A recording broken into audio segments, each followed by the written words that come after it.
Whether on the field, on the court, or on the balance beam, there's more to winning than the final score. Hi, I'm Patrick Manning of Black Desert Resort. We recognize the effort it takes to succeed. That's why we are proud to partner with Utah Checkdown, the podcast that tells you the story before the game, then gives you a recap of what happened when it's all over, the grit, the glory, and the disappointments. Join us for stories of Utah's finest athletes and coaches. Thanks for listening.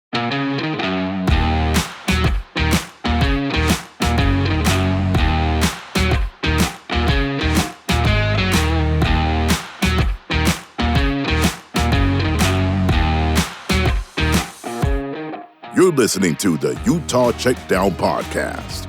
And now your host, Josh Furlong.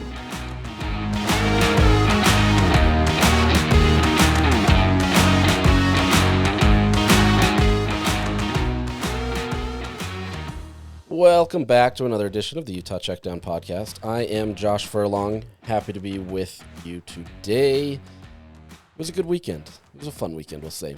A lot of things happened for the University of Utah, and most of it was good. So from a Utah perspective, that's always a good thing, right? All right, so let's jump in. Let me first tell you about our partners, Black Desert. Black Desert Resort isn't just your home. It's an endless retreat where your life is played your way. From intimate studios to spacious four-bedroom suites. The raw beauty of southern Utah is your new backyard. Discover its championship golf course, exquisite dining, and world-class outdoor adventures, all yours to conquer. This is luxury your way. Learn more about owning a luxury residence at blackdesertresort.com. Come play, come stay.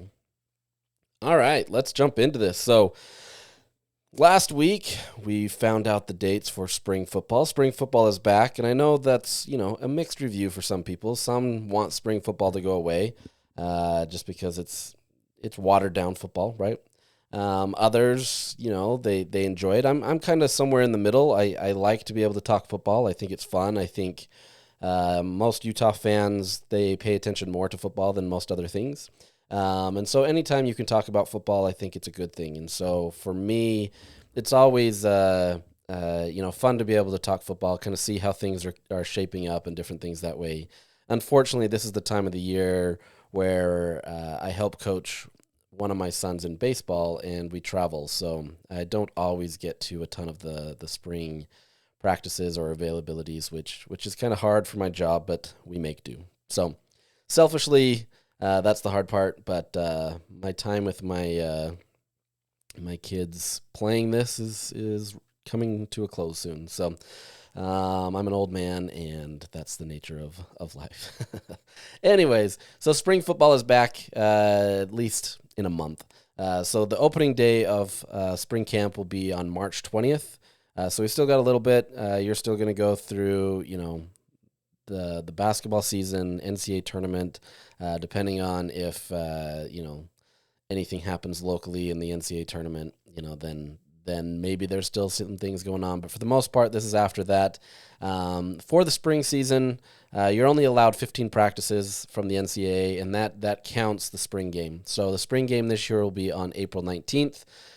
Kyle has obviously watered this down a bit to be able to make sure that he's giving more of his depth players some time and not necessarily going to his proven players, but at the same rate with the transfer portal and Utah at more than a 50% turnover, this becomes an interesting place to be able to see a lot of these new faces, right? And, Kyle's not going to make the decision to make, Devin Dampier live, right? Like, you're just not going to do it. It's not worth it. Most likely you're not going to make some other people like an Isaac Wilson live. Maybe you are. Maybe you want to see him now and how he's sped up. I don't know. I'd be curious to see what happens there. But there's a growing trend throughout all of college football where these spring games may go away, where the coaches there's paranoia in coaching, right? You want to make sure that you can keep everything yours, and especially in the transfer portal era, where when the transfer portal opens up right around that time, you don't want to be highlighting some of these players that may be under the radar, or some of these other guys that could then essentially go to the transfer portal and be off your team. Granted, this transfer portal season is generally much quieter. For a guy to leave, it's not that it's impossible, but it's just harder, right? You're kind of transferring into a situation that is different. You haven't had a lot of lead up time, so I'm not saying it's out of the realm. I haven't gotten any indications from Kyle that things will change based on what he's done. Obviously, it's been more watered down. The defenses aren't showing a ton, but that's not to say that they couldn't do more to limit that. So really curious to see how this spring goes. In the spring, we're often given more opportunities to see full practices, or at least a good chunk of practice.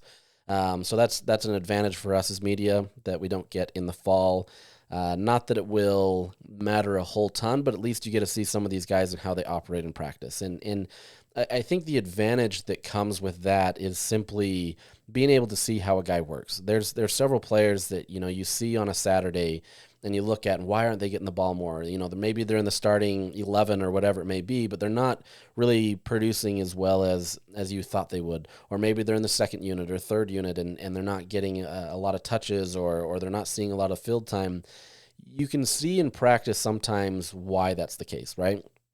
And I think spring is a challenge because some of these guys are just acclimating to a new system, and so it's hard to take full things there. But you can also see kind of who is really wanting to separate. Spring is kind of that time where maybe some of these underclassmen players who have been sitting on the bench, and this is in years past because now you're starting to get less and less of that, but some of these guys are on the bench and they haven't really gotten a lot of time. This is where you can see some of these guys start to pop off, right? And you start to see them having the success that they were projected to be. For example, last year, Mike Mitchell had a phenomenal spring camp, right? Like he really highlighted himself in being able to do different things, and was expected to be this guy in fall. And there's nothing to say that he wasn't, but that's where you kind of see that work ethic come out, where you kind of find out how a guy is doing. Once again, it doesn't always translate to fall because things change, different players, different things are going on. But at the same time, you're kind of seeing that work ethic. And if a guy is really hustling and trying to push to make a spot in spring, generally speaking, that's going to trend well for fall, right?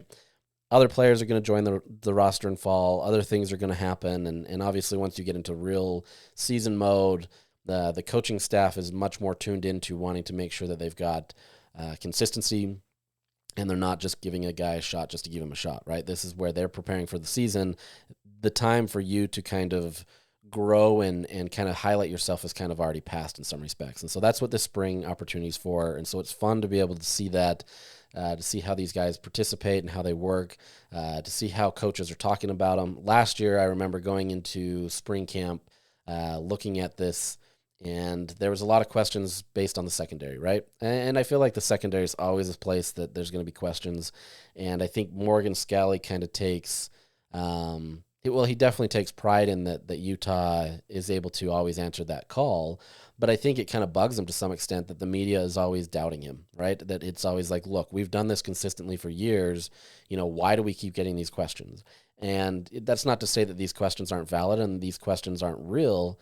But I think that's always the nature of this business, where you're always looking to see where, or who is going to step up, right? You lose guys that have been producers and have been effective for a team, and now suddenly you've got to be able to replace that. And so I'm really curious to see kind of how that shapes up, see what goes on and kind of happens there. So really fascinated by that, and looking forward to it. Like I said, I'll do my best at spring, but this is the time where I'm out of town a lot of the times traveling with my kids, or, if a team is still in the NCAA tournament.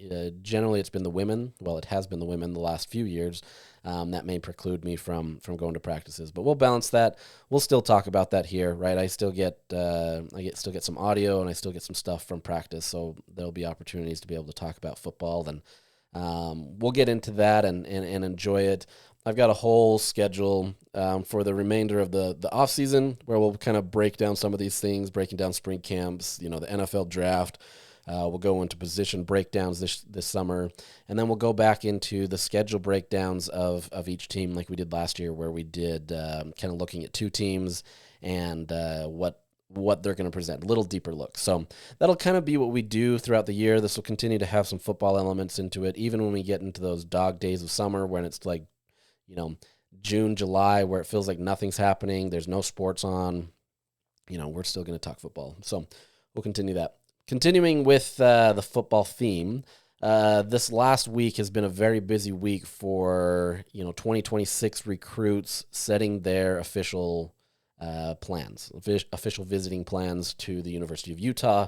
It's been busy, and it's going to grow. But right now, Utah has about 16 athletes that have committed to visiting Utah on an official basis, anywhere between April to June. Some will be coming for the spring game and being able to check that out. Others will be, coming later. June is generally the busiest month of visitors, but may get some of that. And so it's going to be interesting to see how Utah, who they bring in, what they're focusing in on, and different things there. As we did last year, we'll continue to look at this and kind of see how things go. But these official visitors are very important for Utah, who is trying to, commit a majority of its class this offseason, right? They're trying to get them in the summer so that when that early signing day, which has essentially been the signing day, they can get those guys and they don't have to worry about it. Then you focus on 27 and you're moving on, right? There's still stuff to do with 26 and you're still trying to keep that. But you want to make sure that you're keeping an eye on that and you've got this solidified. Now, with that being said, these recruiting classes and bringing in talent, I'm curious to see if it dwindles a little bit. Utah had the most visitors ever in school history last year, but in the same, and they had a big class, and so that made a lot of sense to be able to want to have a lot of incoming freshmen. But as the age of the transfer portal continues and there's more things that go into that, there's a lot of schools out there that are focusing a ton more resources on the transfer portal, where they're looking at it and saying, this is what we're going to do. We're going to focus on that instead of focusing solely on high school recruiting. Now, you always have to get high school recruits, but it was Deion Sanders that said last season, that he's like, I can take a whole bunch of these guys from the freshman season, but majority of those guys aren't going to play that first year. And so then after that first year, they get into our system, they understand what we're doing, and then they go transfer somewhere else. They've already invested a ton of time. Now, that's not to say that he's not willing to invest time in these freshmen, but when you can go get guys in the transfer portal where that you're bringing them in generally to play, he feels like the investment is better in the transfer portal, and has obviously had some success there. Utah so far still hasn't kind of gone away from that high school area, right? Like they want to invest in the high school athletes. They want to be able to bring them in. They still want to bring in, as many high recruits that they can, try to get those 4-star, maybe a 5-star they've never had before, but try to get those to be able to come in while still looking at the transfer portal. And I'm curious to see, as, we're getting closer to the days where Kyle Whittingham will no longer coach, how that translates to what Morgan Scalley wants to do, right? Does Morgan want to focus more on the transfer portal? Is he more on the, on the freshmen, trying to bring them in from the high school ranks? That's still TBD. He's a guy that has spent the lifeblood, or recruiting has been the lifeblood of his tenure at Utah. He's been one of Utah's best recruiting coaches. And so I don't think that he's going to go away from that. He understands the relationships and trying to build guys through that process. But with that said, he also understands that the transfer portal is a necessary thing that needs to happen. So curious to see how these are balanced out, how, obviously Kyle is still the coach and he's going to be the one with the deciding factors here. But I'm curious to see how this will change over the years, especially, let's say that this is Kyle's last year. This recruiting class right here is essentially for Morgan Scalley, right? And so I'm curious to see if there's any directions that we're going to get there. I'm hoping to ask those types of questions in spring camp and see what we can get, seeing how that is managed. But this is going to be a busy offseason. There's going to be a lot of recruits here, a lot of people that we'll be talking up. A lot of these guys don't really have even full evaluations from these recruiting services. As I've said in the past, I generally defer to 24/7 Sports. That's not to say these other services don't have their value, and I look at them, but I think 24/7 does a more complete job of evaluating these guys, compared to everything else. So I've stuck with that. On3 is good. They've got some things. There's some wonky things with On3. Rivals the same thing.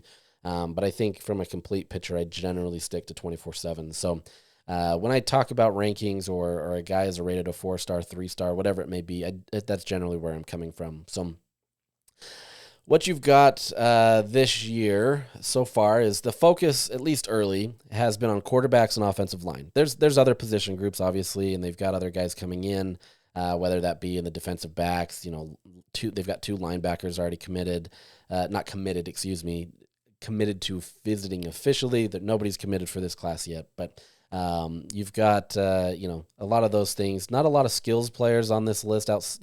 You've got mostly the quarterbacks that they're focusing in on. I think you can see from a skills perspective, getting a wide receiver or a running back, even tight ends, have generally been better through the transfer portal. You see kind of their talent, see what's going on. And I'm not saying that that's the direction that Utah's fully investing in, but based on the kids that are being, set up for official visits, that's kind of been the trend. You're looking for the trenches. You're looking for your quarterback, kind of maturing a kid through that process. So right now, Utah has 4 quarterbacks that they're focusing on. One of them has already taken an official visit, and that was in October. That's Brady Palmer from California. There was a lot of optimism about him, leaning towards Utah and having a lot of praise there. This was also before Utah changed its offensive staff. And so, I haven't gotten an update on how that picture looks. I would have to imagine, that there's other quarterbacks that Utah's looking at right now as well that are going to be in that mix. 2 of those are going to be Peyton Falzone. He's a 4-star kid from Pennsylvania, an area that Utah just doesn't recruit, right? Like, it is just not an area Utah recruits. But with Jason Beck spending time in Syracuse, this became an instant connection that these 2 had. And so this is kind of a holdover from Jason Beck, of being able to use that recruiting arm that he had there. 4-star kid, talented, one of the highest ranked kids in this recruiting class that Utah has scheduled to officially visit right now. Obviously would be a tremendous talent there. You also have Oscar Rios from California. He's coming on June 6th. Peyton Falzone is coming April 17th, or at least that weekend. I say these dates, but they're usually that weekend. Some might be a day, some might be a couple days, but they're that weekend. So Peyton will be here for the spring game. Oscar Rios, June 6th. Another 4-star quarterback, getting a lot of attention from a lot of big programs. So, curious there. And then you also have Caleb Maryland visiting on June 13th, so a week later.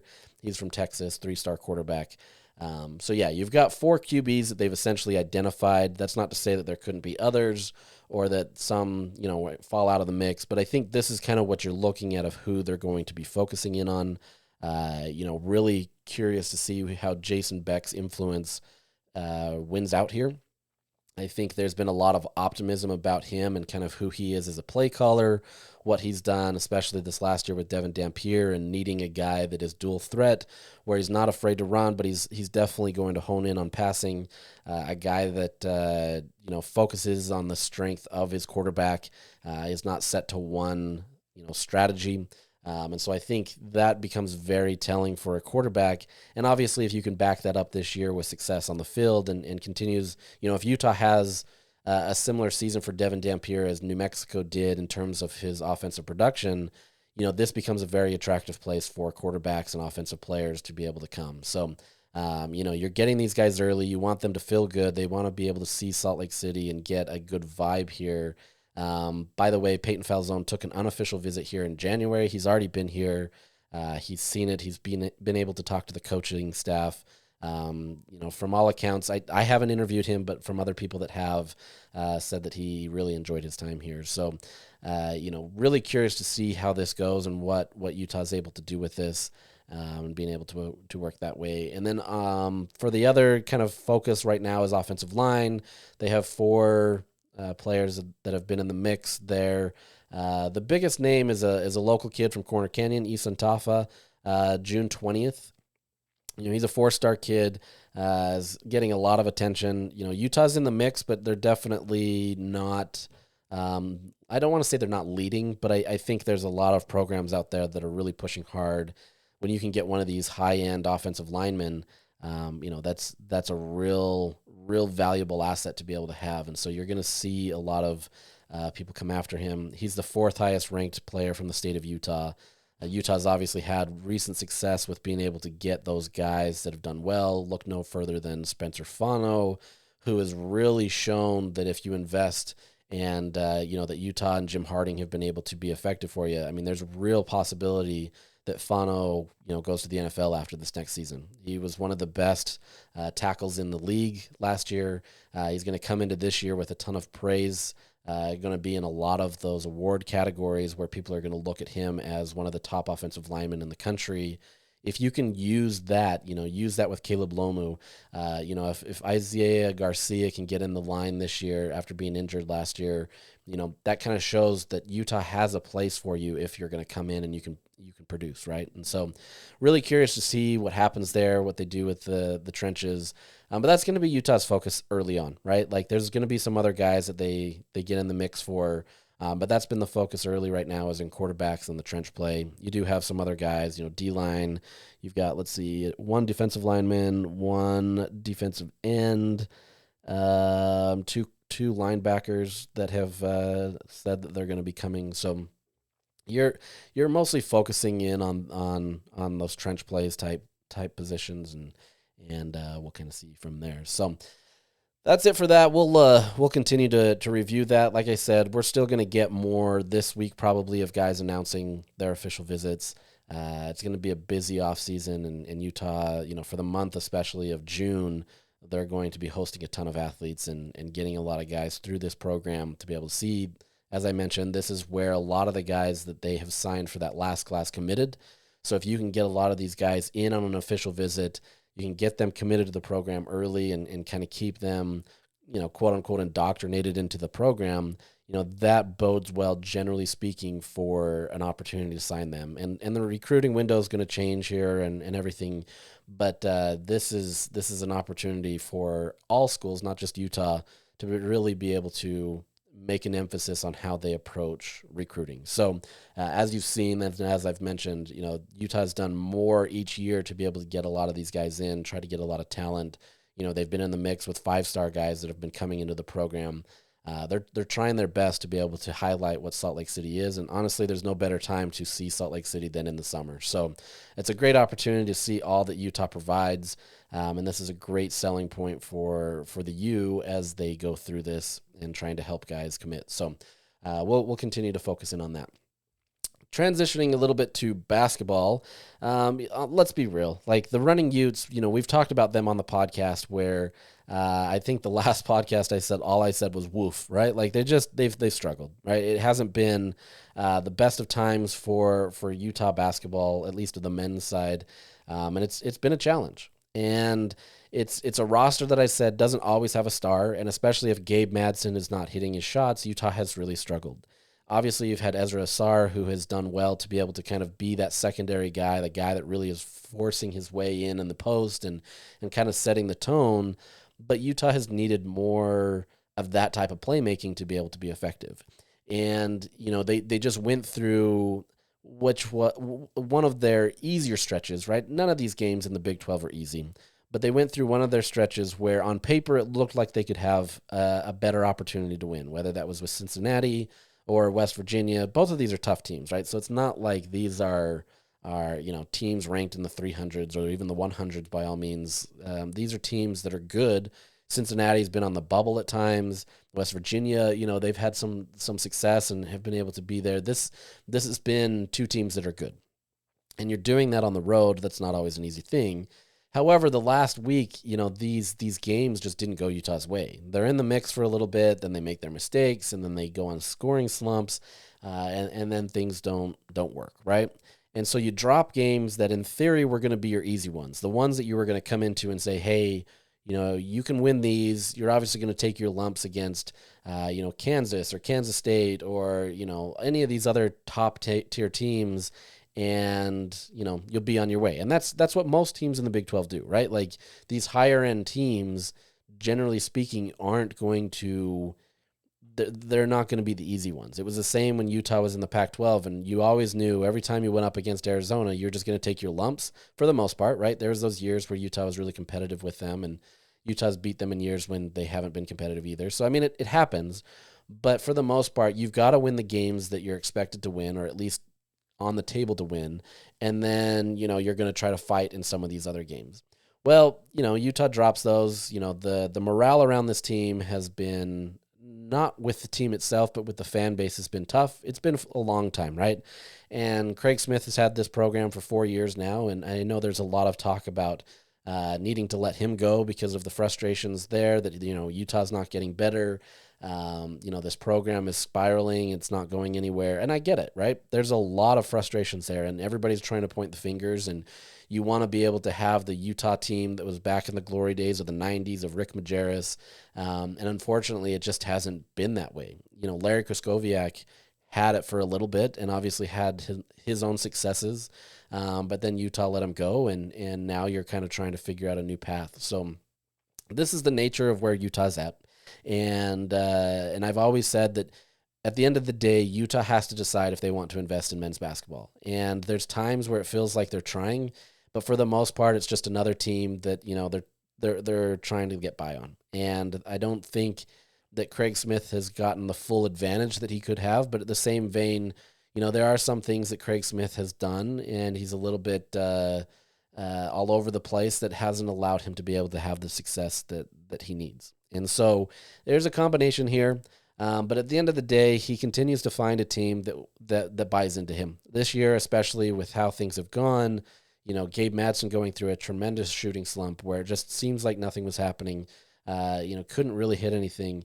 Teams were losing. The games weren't being played well. There was games where you're only scoring 30 points. I mean, it's been a rough sled for this team at times, and still they continue to fight for each other. They're locked in. They really do have a chemistry with each other, and it's not just saying that. They continue to work. And so, for whatever that means, Utah has been able to find its own successes. And then on Saturday, in the late game, decided to go and upset the number 17 team in the country in Kansas.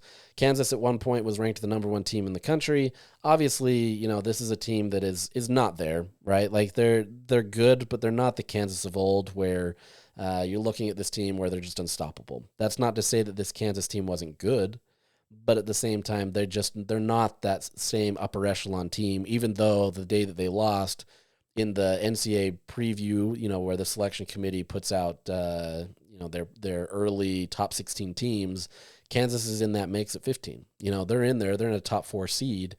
And, then they go and lay an egg to Utah. So Utah wins the game 74-67. This is a game where Utah never trailed. They were tied up 4 times in the game, but Utah never trailed. And there was so many times where I was waiting for Kansas to take the lead. And I felt like once they took the lead, it was kind of going to be game over for Utah, right?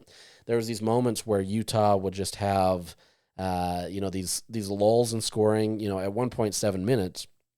And by then they had a 10-point lead, and so that kind of gave them the cushion they need. And Kansas just wasn't able to get into the game plan that it wanted for itself. But there was these moments where, okay, the game's tied or Utah's up by 1 or whatever the case may be, and they shoot a 3-pointer or they have a shot and it rims out, and it just like it wasn't happening for Kansas. But I felt like the general vibe obviously was in Utah's favor, and the momentum was there despite poor shooting. I mean, they only shot 37% for the game. It wasn't great. But at the same time, the momentum was there for Utah, right? You had a fan base that was involved. You had guys that were engaged, and they were giving their all to be able to compete against the 17th best team in the country, at least on paper.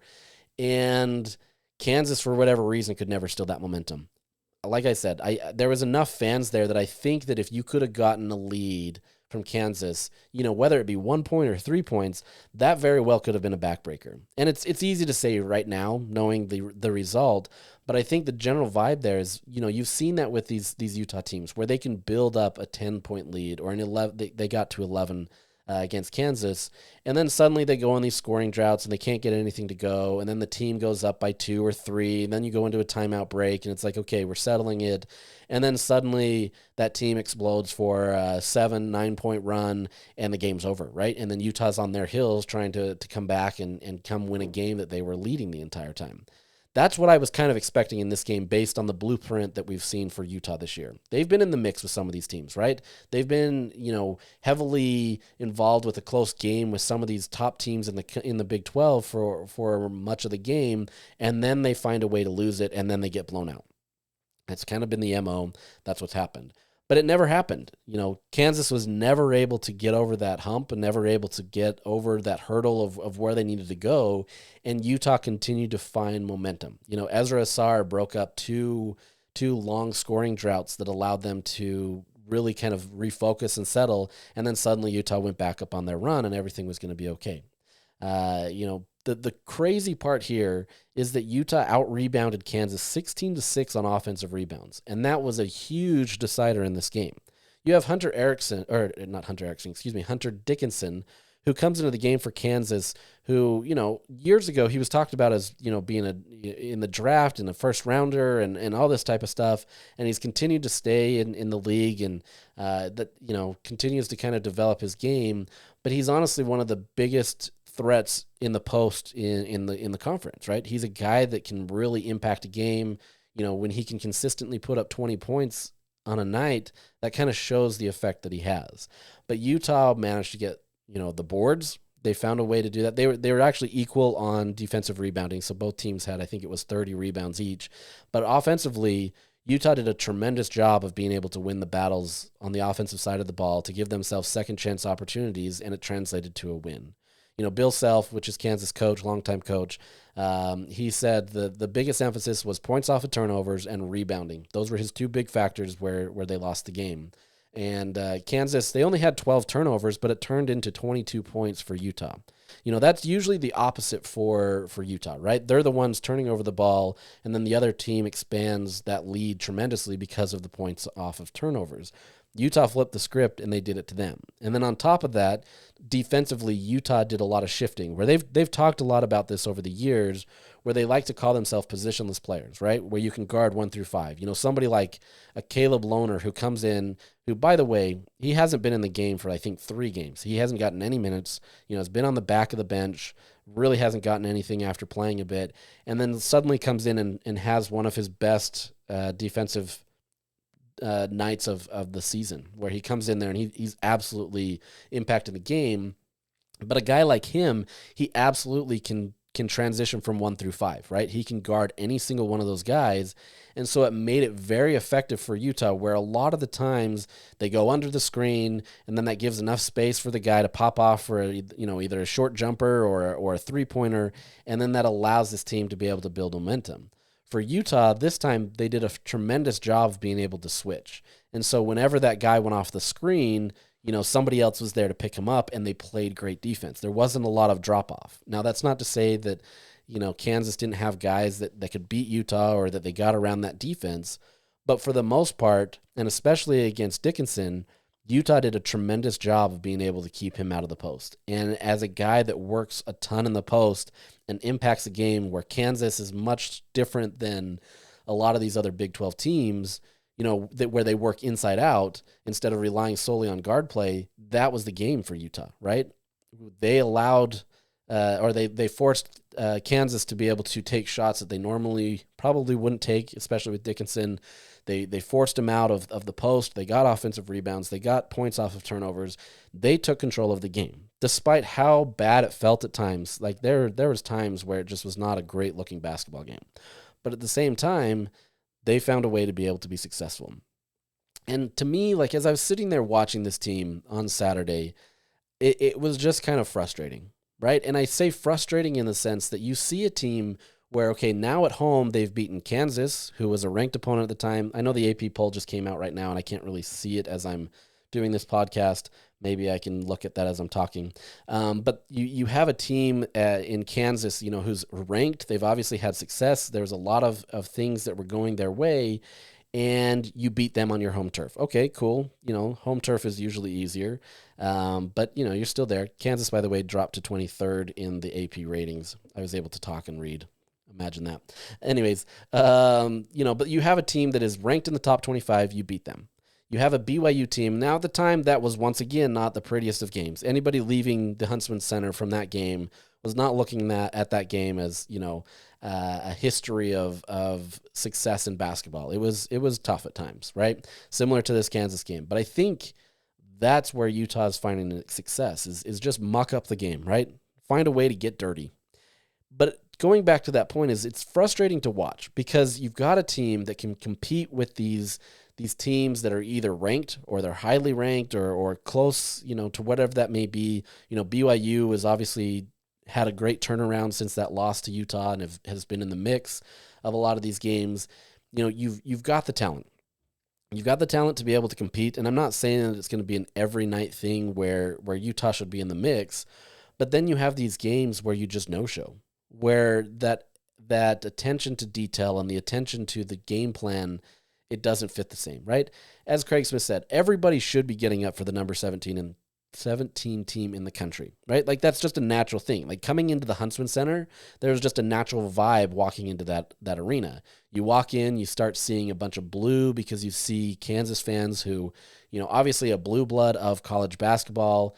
Utah fans, I have a brother-in-law who's a Kansas fan. He was there at the game. He was actually wearing Utah gear, surprisingly.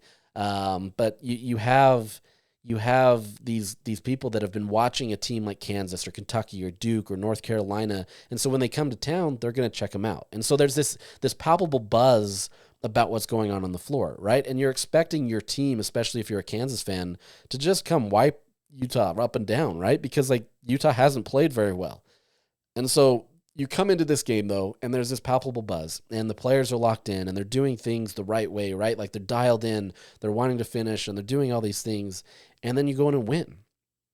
But, there's nothing to say that can't happen for when you're playing West Virginia or Cincinnati or Baylor. Baylor's obviously been good, and they're in there. But, you've got these teams that they're no less different, right? They're not anything different. Like, the Big 12 is a tough conference, and it's not the Big 12 of the last few years where it's, every single team feels like that they're, could be ranked. The SEC has taken that status this year, but it's still a good conference where they continue to beat you down and they continue to do things in a tough way where, you're not getting your standard Thursday, Saturday, Thursday, Sunday games.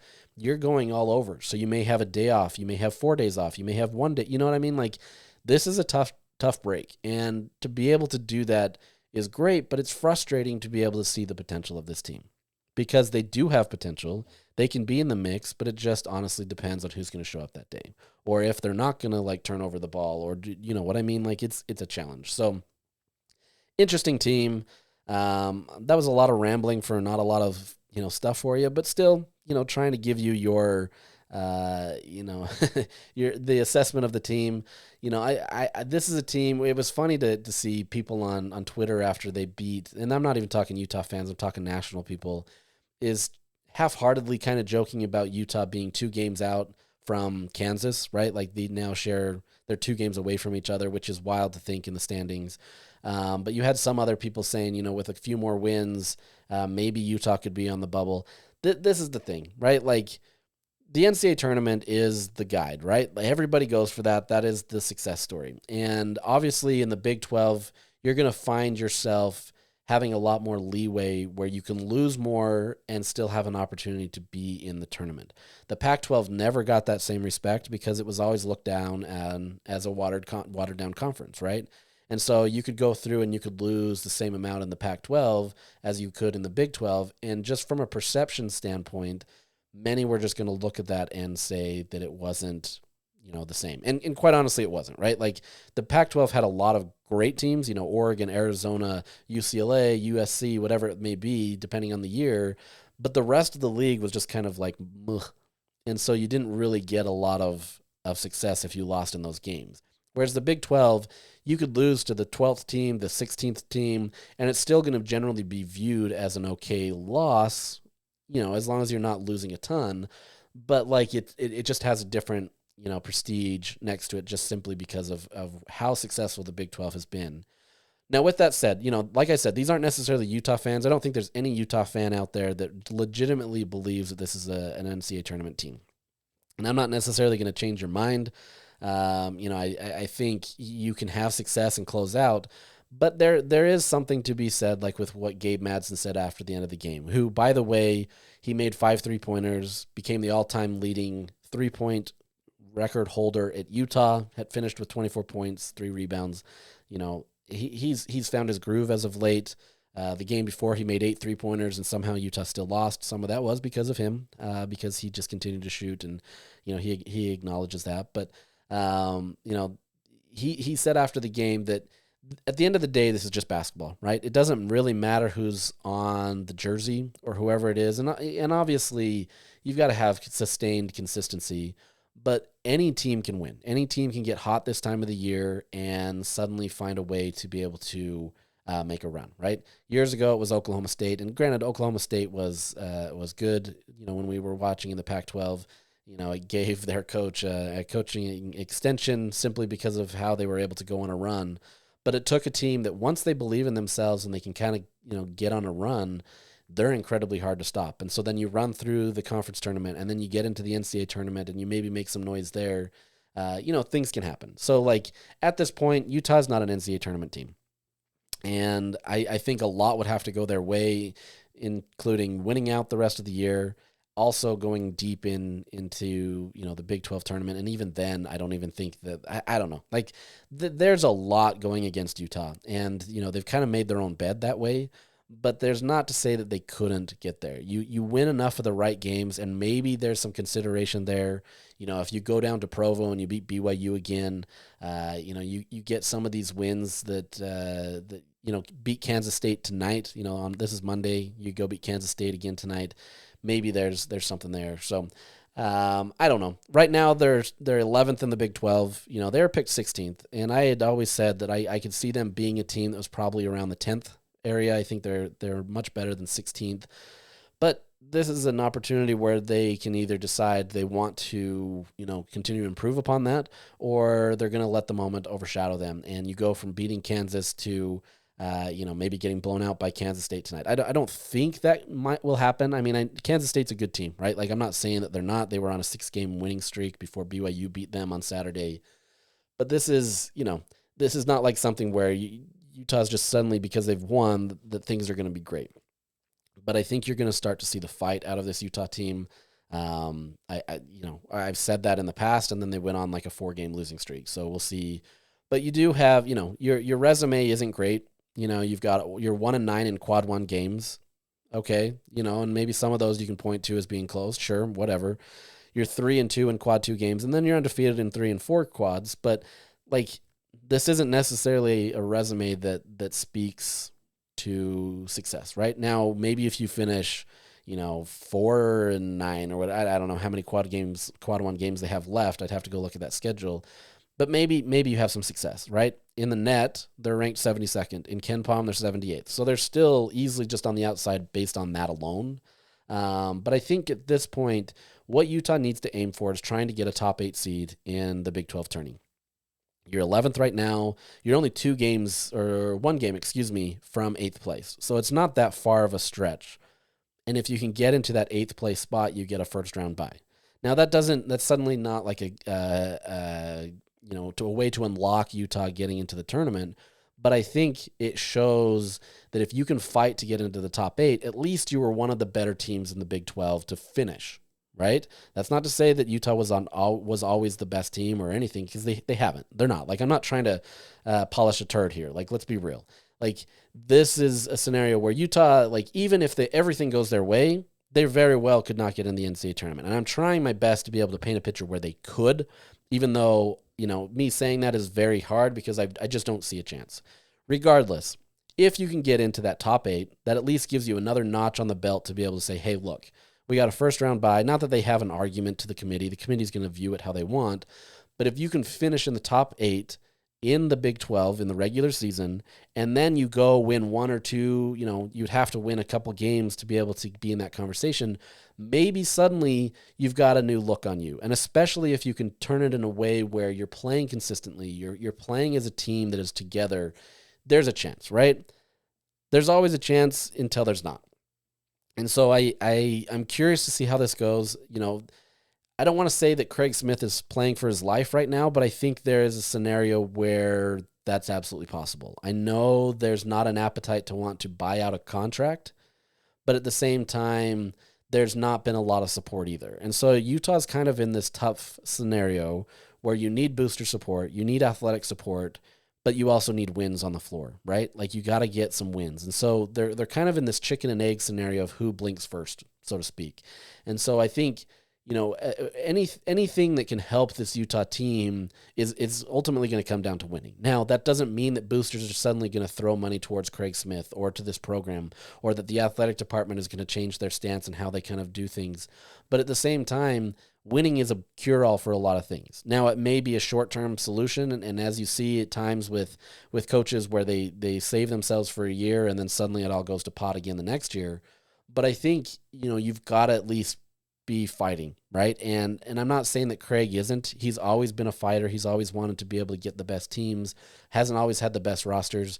But I think if Utah has a chance, and I still think last year's roster probably gave them the best chance to be in the NCAA tournament until they had, sustained injuries with Raleigh Wooster. This is their opportunity, right? And if you can take this Kansas game and you can translate that into some more wins, you go beat Kansas State tonight. Yeah, it's another game at home. That doesn't necessarily help you, but it's another game at home, and if you can get a team like Kansas State and you beat them, that only helps you. And so I think if you've got to be able to build on this momentum. So look, I as I said, like my pessimism is saying that Utah's not an NCAA tournament team, and I don't think that that's too far of a stretch, right? Like, this isn't a hot take that I'm coming to you and you're like, wow, Josh, this is ridiculous. Like, how do you not see this? Like, no, I think a majority of people are saying that. The hot take would be that Utah is an NCAA tournament team. And, well, I don't think that's going to happen. I'm saying that there is a possibility, but it's very, very, very, very, very slim. And it's so many things would have to happen. So we'll see. Take it game by game, see how it goes, see what the Big 12 tournament looks like, all that kind of stuff, and see how this team finishes. So we'll see. But that's it for the Runnin Utes. They get Kansas State tonight. This is more of a traditional Big 12 type team, guard play. Curious to see Utah and how they handle this with just a day off in between, and kind of what that momentum will be. Will you get fans in the building that are going to support the team? Utah's had surprisingly a lot more fans this year than I thought they would. Kansas, they were always going to have fans there, right? BYU, they were always going to have fans. But I think there's been an opportunity to support the team. Granted, I still think there needs to be more support from the student section.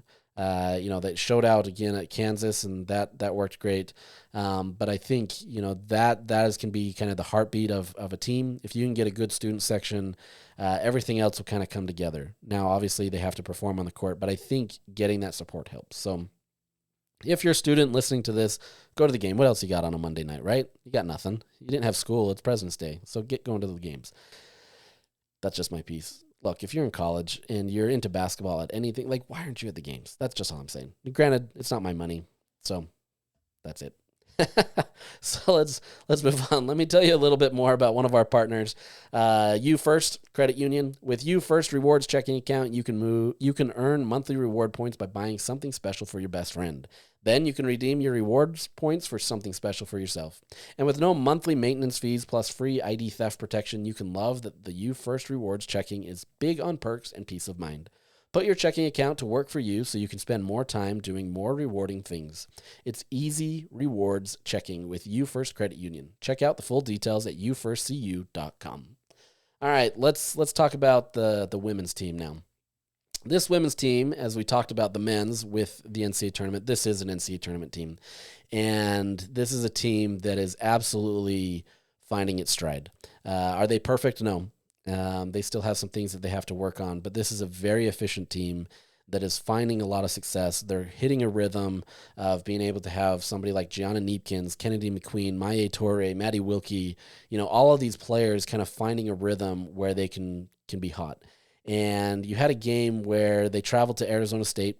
They beat Arizona State last time, if I remember right. It was 102-82 or something like that. It was a 20-point win at home.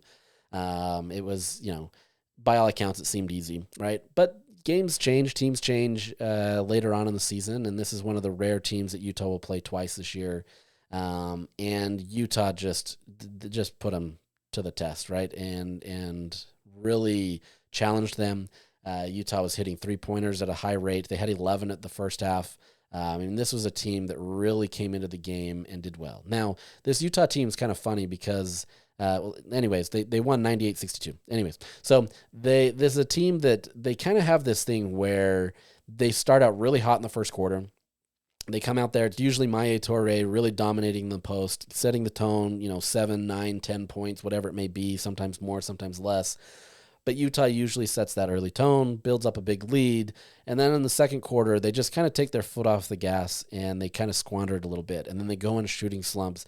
And it's been kind of interesting to watch because it's been a consistent theme for the last at least 3, 4, 5 games that I've seen where this is the case, where the second quarter they go in a slump, and then at the very end, the last 2 minutes, they go on like an 8-0 run, 10-0 run, something like that, and then it's this lead at halftime that they then just continue to blow up into the second half. So it's been really fascinating to watch, but that's kind of been Utah's MO the last few games. However you get it done, Utah won by 36 points, so you can't really be frustrated by that. It's a game where a lot of players got to play. There's a lot of progression being made with some of these other players. I have to give a shout out to Brooke Walker, who, freshman, you watch her and you come in and watch some of these freshmen who are getting more time than anybody else. And it's tough, right? Like you see kind of the look on her face where she's clearly talented enough to be able to be on that floor, but she has to believe it. And I think you're starting to see that more with her. You're starting to see her have a lot more belief in herself where she's playing much more carefree. It was the same way with Reese Ross last year. You could see the potential. You could see that there was something there where she's going to be athletic and she's going to be a person that's going to just absolutely dominate in the game, but it's all believing in yourself and having that confidence to know that you can be on the floor. And you're starting to see that with somebody like Brooke Walker. So future-wise, I think you've got something there. And, little shout-out to her because I really have seen a lot of progress with what she's been able to do. So anyways, your mainstays here in this game were your big deciders, right? Like Gianna Neepkins, who's been on a tear recently. She finished with 24 points, was 4 of 7 from deep, had 12 rebounds, double-double machine lately. She's been able to be very effective. And the thing about Gianna is like everybody has looked at her through her career, obviously somebody who can create her own shot, but she's somebody that is just a spot up 3-point shooter, right? Like she's quick with the trigger. She's able to go and get there, but she, especially this year, is finding so many different ways to score. And that backdoor cut that she continues to go with, it's just been deadly for teams because they sit there and they try to defend her on the 3-point line. So they play her up, but then all it takes is having somebody like Maya at the top of the post, give her a look off, and then suddenly she breaks in for that backdoor cut, and it's an easy, lane to the rim. So Gianna's continually finding ways to score. You can take her off of her game, and she'll still find a different way to be able to do it. But more importantly, Utah has so many other players that have been able to be effective, so that Gianna's going to be at the top of the scouting report, right? Like everybody knows going into that game, you have to take her away. The problem is if you do take her away and let's say you double her or you try to limit, her 3-point shots, whatever that may be, she's a great passer and she can also find somebody else. And there's other people on the team that can do it. Kennedy McQueen, 20 points. She had 6 3-pointers in that game. It's incredible. She had 3 rebounds, but she was mostly the spot-up shooter that just kind of hit from deep. And so even though Gianna was doing what she did, Kennedy finds herself in so many open opportunities because they're so focused on Gianna that she's just got this great opportunity to hit. And that was the difference last year. Kennedy was put into a role where she had to try to be the Gianna, right? Where she was going to get the number 1 defender. She was the one that had the best opportunity of being able to create their own shot, who wasn't Alyssa Peely. And Peely was much more of a post player, so that's a different type of game, right? Now you're starting to see Kennedy in her role where you give her that ball off of the wing and whatever it may be. Like she's going to do some damage, and it's going to be tremendous. At the same time, as I've talked about in the last few episodes of this podcast, Kennedy McQueen and Gianna Neepkins are 2 of the only 3 players in the country that are in the 50-40-90 club, and they continue to actually improve there. So they're continually staying there. They're doing it at a high rate, with only a few more games left in the regular season, and that shows how efficient this team can be. But, as much as we talk about these 2, and they have been tremendous, Maddie Wilkie put in a quiet performance where at the end of the game, you look at her stat line, and it was pretty solid. She had 18 points. She was 4 of 8 from 3-point line. She had 2 rebounds. She was just all over the floor, and is a third player that is just outside of that 50-40-90 club. The only thing that she hasn't met is the field goal percentage, and she's at 48.3. So she's there. Obviously has to hit a little bit higher.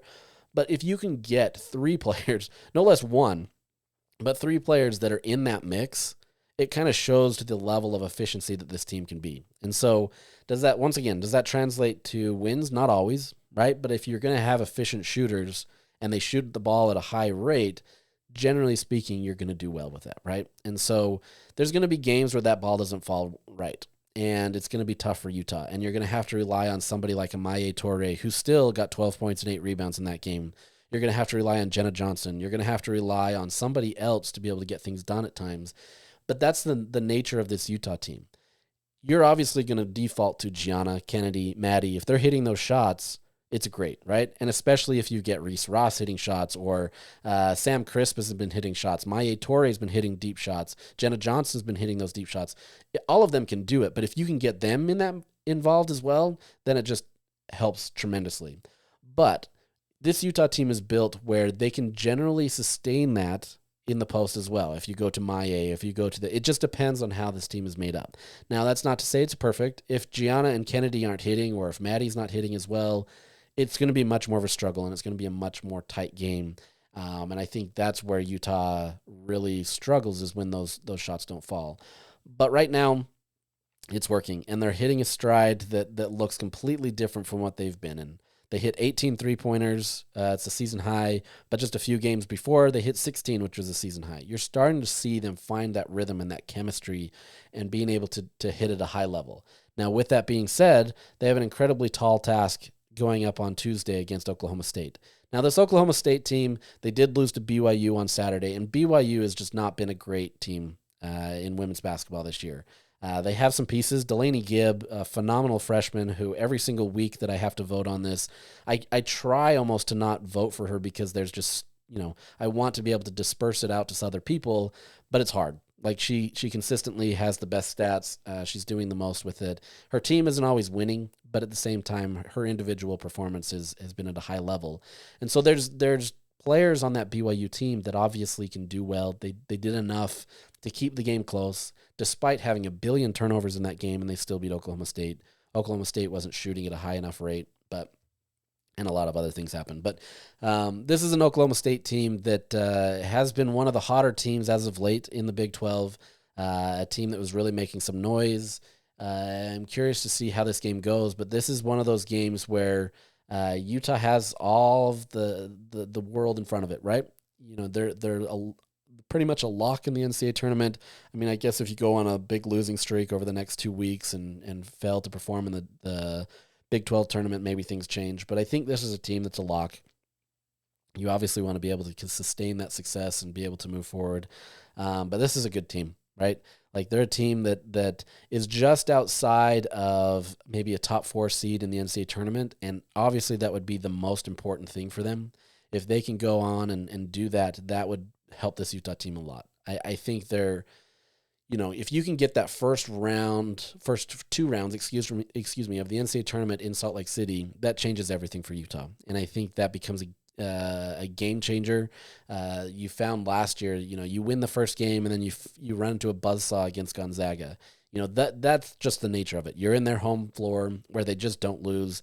That's where it becomes a challenge. And so if Utah can make these strides, beat Oklahoma State, beat Washington or West Virginia on the road, if you can potentially go deep in the Big 12 tournament, right now Utah's close. They're a 4 seed right now, so they would be a 2-game bye. If they can continue to stay in those top 4 teams, that's going to be a ton. That's going to mean a lot for Utah moving forward. So, really fascinated to see how this team goes.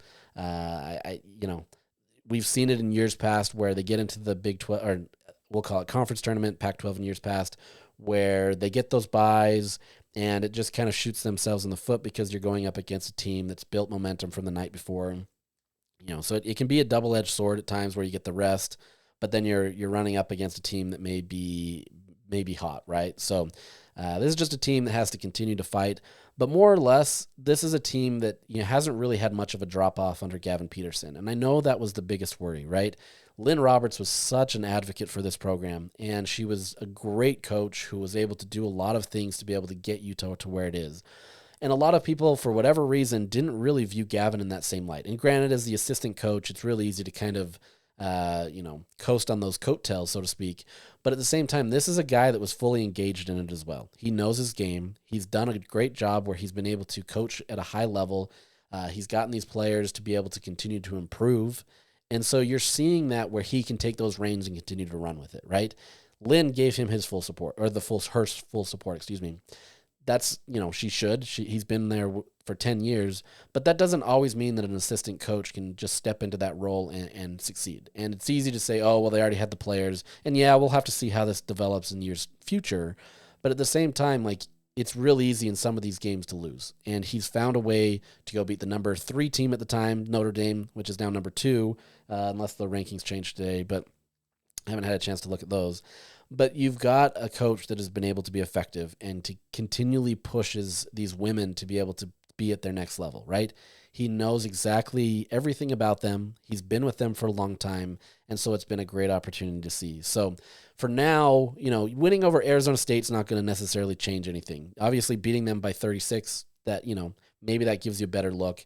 But at the same time, you've got to now go beat Oklahoma State at home on Tuesday. You've got to be able to do that. You can't have another one of these where, Utah's on the fringe of being ranked, or they are ranked, and then you go lose to another team like Kansas State. Now, granted, Kansas State was a phenomenal team. Utah had a terrible amount of turnovers. That's been their biggest flaw this season is turnovers. And if they can cut those down, and most of these are unforced errors, they're bad passes, they're things that Utah can absolutely control. But if they can cut those down, this absolutely becomes a tournament team and one that could easily get back to the Sweet 16. So is it as good as the year that they, went up against LSU, which was the eventual champion? I don't know. We'll see. They're built differently. But I think they have the ability to be able to do that. And, if you can, especially if you can fight to get that top 4 seed in the NCAA tournament and get the host seed, that changes everything for Utah. That obviously becomes a game changer where you now get your fans there. It helps a ton. Instead of last week, you were slated to go to LA and play USC, the number 2 team. That's a disaster. You don't want that early. So if you can get out of those lower seeds or even those middle seeds where, you're kind of stuck against some of the top teams in the country early on, that bodes well for you. So that's it. So that's this episode went a little longer than I was expecting. I had a lot of other things that we can talk about, and maybe I can do some on Thursday or later in this week. But we're gonna wrap this one up today. A lot to talk about. As I said, things are going well at the University of Utah.